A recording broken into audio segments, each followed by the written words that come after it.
Le sujet de conversation le plus puissant, le plus efficace et le plus simple à utiliser dans n'importe quelle conversation. Alors si aujourd'hui tu galères à trouver des sujets de conversation et que tu sais pas trop comment amorcer des interactions avec les gens, je t'invite à être attentif à cette vidéo parce que justement je vais te partager le sujet de conversation qui passe partout et qui va parler à tout le monde. Au passage, si aujourd'hui tu galères à gérer des conversations, que ce soit avec les silences, avec t'as l'impression de pas être intéressant, tu sais pas trop comment réagir quand on te pose une question, t'as l'impression que tu manques de répartie, t'as un guide gratuit disponible en lien dans la description où je t'explique comment être à l'aise dans n'importe quelle conversation. Alors tu t'en doutes bien, le sujet de conversation le plus efficace et le plus puissant à utiliser, c'est la nourriture. La nourriture, c'est un sujet de conversation qui est extrêmement puissant pour créer du lien social et on va justement voir pourquoi. La nourriture, c'est quelque chose qui est présent partout, qui est présent dans toutes les cultures, qui est dans tous les pays, on mange tous, on a tous besoin de manger. Tu vas en ville, il y a 3 tonnes de restaurants, des fast-food, des cafés, il y a toujours plein de trucs. La nourriture, c'est central dans notre culture et dans notre société. C'est pour ça que c'est un sujet de conversation qui est pas anodin et c'est un truc qui est vraiment à prendre en considération et qui est très efficace à utiliser. Surtout que si tu le maîtrises bien, c'est un truc qui peut vraiment servir à ton avantage dans des interactions avec les gens. On mange tous avec les gens qui nous entourent. On va manger en famille autour d'une table quand on vit en famille. On va manger à la cafétéria avec des collègues. Quand on travaille, on va sortir manger avec les étudiants de notre promo, acheter un panini à côté de la bibliothèque universitaire. On va aller à la cantine quand on est au lycée. Bref, la nourriture, c'est central. Et autour de la nourriture, on crée du lien social. C'est-à-dire qu'en fait, ça, c'est vraiment quelque chose qui s'est installé à travers toute l'histoire, en fin de compte. La nourriture, c'est un puissant créateur de liens sociaux. Il y a un truc que j'ai découvert il y a pas longtemps dans un super bouquin que je te recommande d'ailleurs, qui s'appelle L'incroyable histoire de la cuisine. Alors cette édition-là, je te la recommande d'ailleurs parce qu'il y a plein de bouquins super intéressants sur la cuisine, sur la philosophie, l'argent, l'éducation. Je t'invite à aller voir et évidemment, la lecture et les BD, c'est un puissant sujet de conversation aussi. Et en fait, il y a un truc que j'ai trouvé super intéressant dans ce bouquin-là, c'est que donc il retrace en fait le parcours de la cuisine à travers l'histoire. Et il y a un truc qui est assez intéressant, c'est que dans ce bouquin-là, ils expliquent comment la nourriture a été utilisée comme un outil politique à travers les âges. Pourquoi ? Parce que quand il y avait des rencontres entre des chefs d'État, entre des chefs de tribu, pour un peu plus loin dans l'histoire, avec des ambassadeurs, des négociateurs, ça se fait autour d'un banquet, ça se fait autour de la nourriture. Donc la nourriture, c'est un puissant créateur de liens sociaux.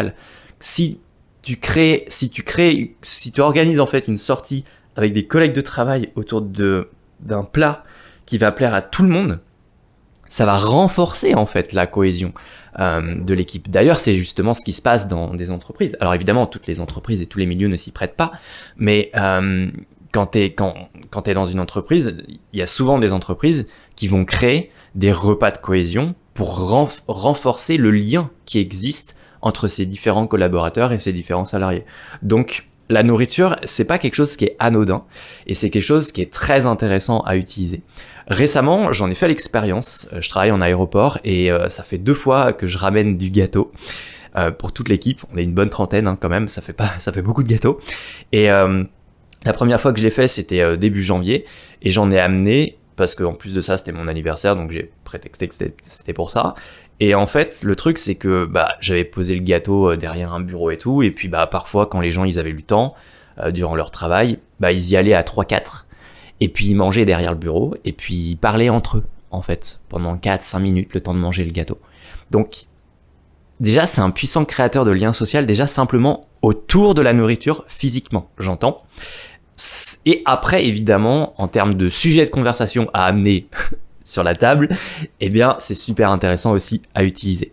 Et ça a d'ailleurs amorcé une conversation que j'ai eue avec ma coordinatrice. On avait parlé de ce phénomène-là. Et en plus de ça, récemment, j'en ai ramené encore. Le week-end dernier, j'ai ramené encore du gâteau. Et en fait, elle m'a dit que c'était une super bonne idée parce qu'en effet, ça crée de la cohésion dans l'équipe. Et en plus, elle m'a même dit un truc. Elle m'a dit, même les timides, ils se sont rameutés. Donc en fait, même les gens timides, ils ont fini par se rapprocher des autres grâce à ça. Donc c'est un puissant créateur de liens sociaux. Donc c'est pas quelque chose qui est anodin. Donc c'est quelque chose qui est vraiment super intéressant à utiliser. La nourriture, c'est quelque chose aussi, c'est un super sujet de conversation pour créer du lien avec les gens, pour échanger sur leur goût, et parce que bah forcément, si tu t'entends bien au niveau culinaire avec que t'as les mêmes goûts en fait qu'une personne, c'est vrai qu'on a tendance à s'entendre plus facilement.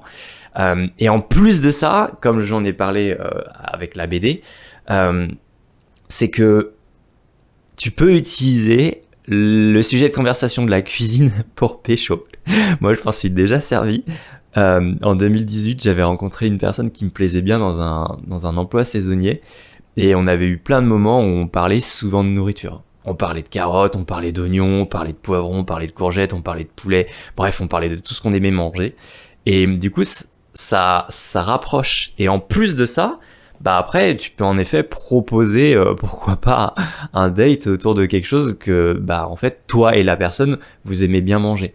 Donc c'est quelque chose qui est central en fait, la nourriture. Et en effet, on fait des dates autour d'un verre ou autour de la nourriture, on mange avec nos collègues à la cafétéria, bref, enfin, c'est quand même assez central, la nourriture. Donc c'est un truc que tu peux facilement utiliser et glisser à peu près dans n'importe quelle conversation.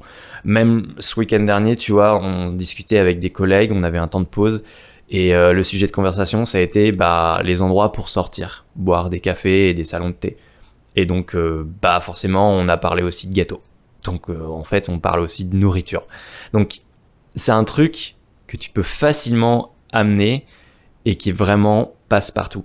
Tout le monde mange à travers toutes les cultures. On a tous besoin de manger, heureusement d'ailleurs. Et forcément, on va avoir tendance aussi à manger ce qui nous plaît. Et c'est vrai que même quand par exemple tu te fais inviter chez quelqu'un, la plupart du temps, ça va être important d'apprécier et de manger ce que la personne elle nous propose. Parce que c'est vrai que si on mange pas si on n'apprécie pas ce que la personne nous propose, c'est vrai que ça a tendance à comment on pourrait dire ça, à remettre un peu en question le rapport qu'on va avoir avec la personne. Et c'est vrai. Et c'est quelque chose qui peut arriver souvent.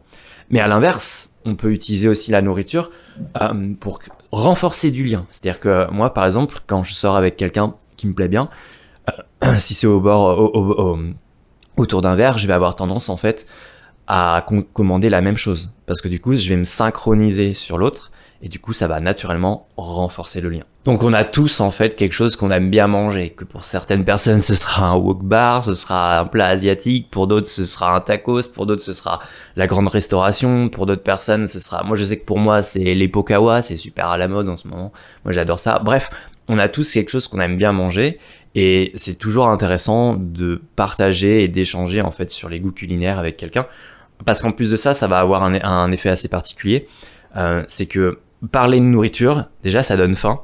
Et donc c'est plus facile en effet de proposer à une personne d'aller manger quand tu parles de nourriture, déjà.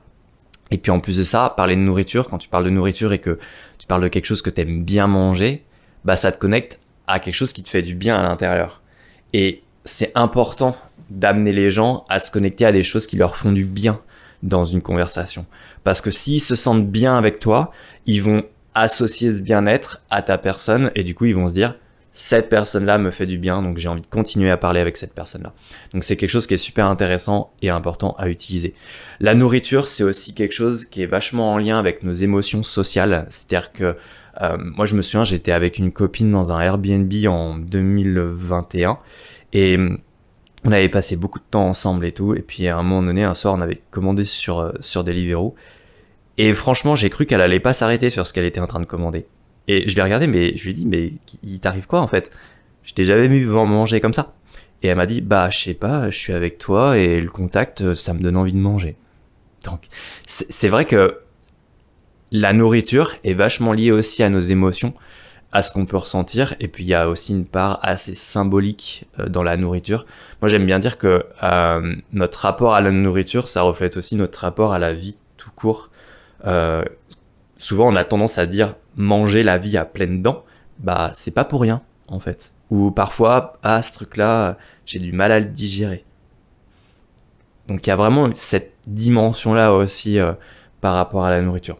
Voilà, en tout cas, j'espère que c'est un truc qui va te parler. Je t'invite vraiment à tester ça dans les prochains jours et les prochaines semaines avec les gens que tu rencontres, dans les moments où tu te dis, tiens, comment je pourrais apporter un sujet de conversation sur la table?